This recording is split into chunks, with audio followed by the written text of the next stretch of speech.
Guys, I'm back with another one. So today we are going to talk about why you need to learn to listen more than you speak. Okay, that's pretty much a saying in itself, so I don't really even have to go into too many details. Listen before you speak, okay? You got two ears and one mouth. But the reason why I say that is because a lot of times people expose who they are on the inside. People tell you how they feel about you, a lot of times through their words. So when you are constantly talking, you can't really hear the spirit that's behind the person. All right, most of us are coming from a certain spirit. All right, it's either a good spirit or a bad spirit. Okay, and the key way into knowing and finding out who a person is always listening to what they are going to say. Okay, whether it's something directly that's pertaining to you or just who a person is. All right, because people will always reveal who they are every single time. So like, let me give you an example.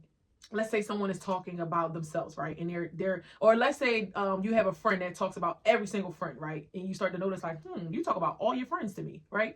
Well, you have to come to a conclusion and think, well, if you talk about all your friends to me, what will make me any difference, right? So you have to realize that a person like that is fake.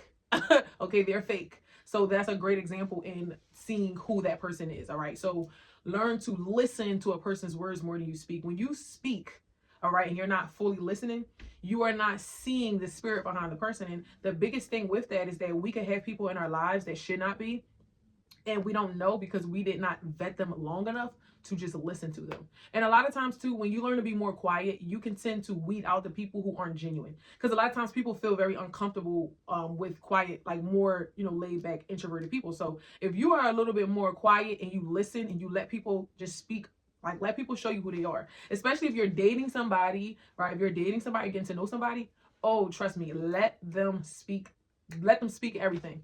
Just oh, okay, tell me more about that. Go into the details, because I'm telling you, you will see the spirit of them. You will know if they're a good spirit or if they're of a bad spirit. Okay, and people can't hide themselves for too long. Okay, they can do a pretty good job, but they can only hide when you are intervening. Okay, so when you aren't intervening and you're letting the person just go, right? Letting them talk. I'm talking about let them talk. If you are vetting somebody, oh, let them talk. Let them talk your head off, because that is going to show you if this person has a good spirit or a bad spirit. Okay, so that was pretty much a quick message. Learn to listen more than you are speaking. Okay, so you get to know who the person is that you're around. All right, I'm telling you, every time people will show you who they are. Okay, and another thing, if a person like says things in a joke, learn to listen to those jokes as well. Okay, people speak their truth in jokes. Okay, so when a person is saying something and they're joking, that's when you need to listen the most, because that's when they're speaking their truth. Okay, so I'm Wisdom. This is Wisdom Talks. I'll see you in the next talk.